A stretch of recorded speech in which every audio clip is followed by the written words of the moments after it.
turn the clock back, but we desperately wanted to try and put it right. And the way in which we could do that was, of course, by finding the real killer. Aware of how badly let down by the police Lesley's family felt, one of McLean's first priorities was to go and meet them and attempt to win back their trust. I can remember realising the importance of the first impressions we gave to April and other members of Lesley's family. I told Mr. McLean that I didn't think I would ever see the killer of Lesley in my lifetime. And he said, yes, you will. I remember introducing Sergeant Hepworth, Veronica Hepworth, as the family liaison officer.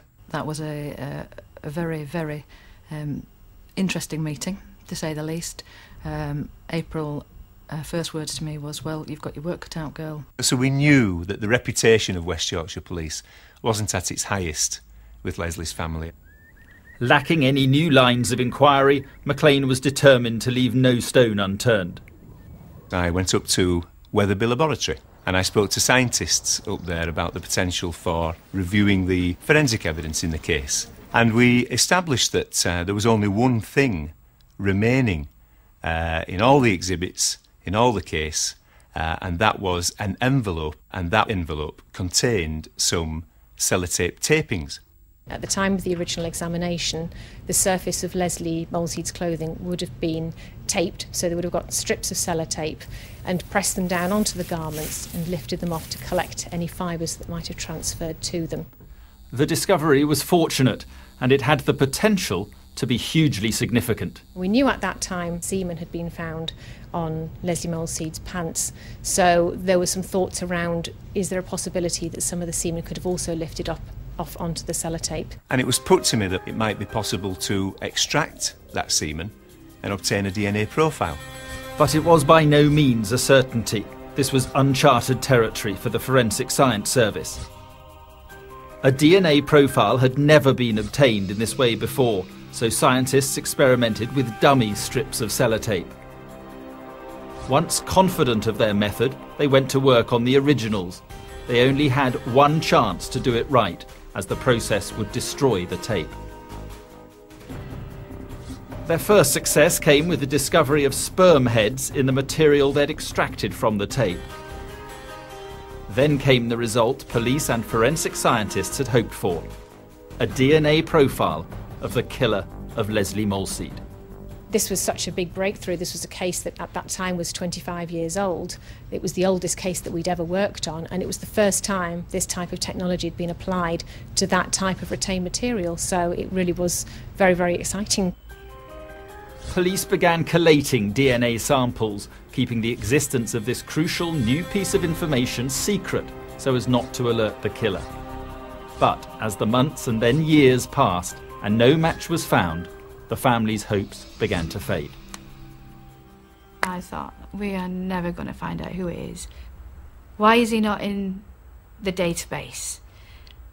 Has he thought, oh, cocky, got away with killing our Lel? If you're over the age of about 30, the name Lesley Molseed may be familiar to you.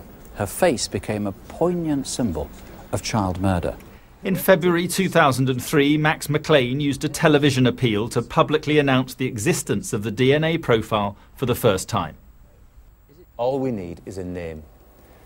After 28 years, we will never have a better chance of catching the killer of Lesley Molseed. That was hugely successful in terms of public response, but of course it didn't give us the name of Ronald Charles Edward Castry.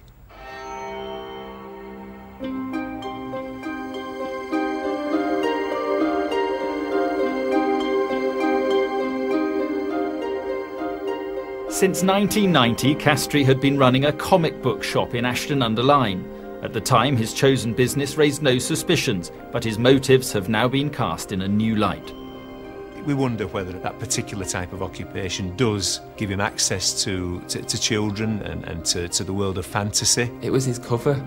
He was a well-known businessman, respected, but then he had a dark secret. After Lesley's murder, you see that he lived a very unhappy, deviant and dark life. And I think that tells a lot about the man. throughout the years he was very jumpy, and we could never fathom out why. In the middle of the night he would leap out of bed and, "Bev, there's someone in the garden." He was always paranoid, he was always on edge. I believe that in his mind, on all these occasions when he thought the front door was going in his dreams, or he thought there was someone in the garden, he thought they were coming for him. And then when we had horrendous arguments over things, I'd say, "What is the matter with you?"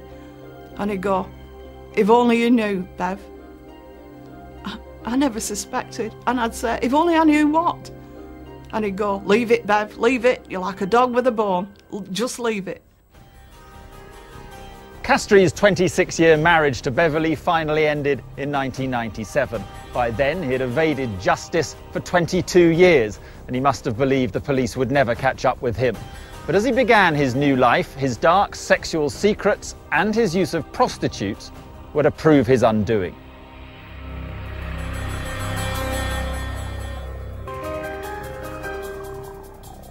"30 years after the murder of Lesley Molseed, West Yorkshire police had a DNA profile of her killer, but no match. Then, on October the 1st, 2005, Ronald Castry was accused of rape by a prostitute and later arrested.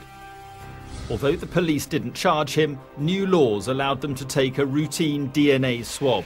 And this was the moment when Castry's lifetime of lies finally unravelled. When the Forensic Science Service next ran the DNA profile of Lesley's killer through the database, they discovered they had a perfect match. I got a phone call from Kathy Turner at the lab, who asked me if I was sitting down, and at first what she told me didn't sink in. And she said the name of Ronald Castry, and it didn't mean at that time anything to me. I was very quickly briefed on a couple of very important factors about Ronald Castry. He lived locally, only 3/4 of a mile away from where Lesley was probably abducted.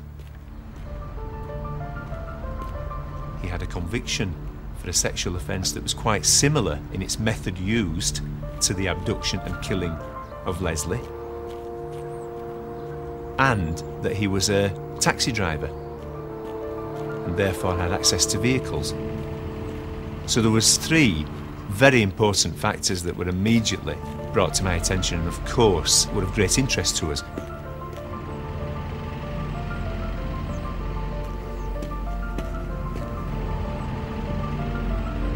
The DNA match really was just the start of the research work that we had to then undertake and prove that Lesley Molseed had been killed by Ronald Castry. By November the 5th, 2006, the police were convinced that at long last they had the right man. They were ready to make their arrest. Are you Ronald Charles Edward Castry? I am. Right, listen very carefully to what I've got to say to you now. You were under arrest for the murder of Lesley Susan Molseed. You're joking. Between 12 noon on Sunday, the 5th of October 1975 and 06:45 a.m. on Wednesday the 8th of October 1975. Do you understand the caution? Yes, I understand the caution. Your arrest is necessary for the prompt and effective investigation of the offence.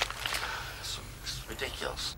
That same morning, Lesley's family were told the news they'd waited more than 30 years to hear. Oh my God, don't know what to say to you. It was just, my God, I can't believe it. Are you sure? Are you 100% sure this is the man? I was over the moon. I really was. Gobsmacked, I think, is a term I would use. I don't think April ever thought that she would see a positive match to the DNA profile in her lifetime. But there was another family for whom news of the arrest was a devastating blow.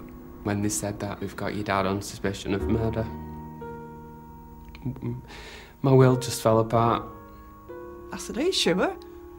And they went, "As sure as we'll ever be." And then I felt incredibly angry with him, you know. I thought, oh, all them years, you know, and I've lived with you and covered it up. We've been a cover-up, all of us. Did you kill Lesley Susan Molseed? I did not. Do you know anything about the murder? No. only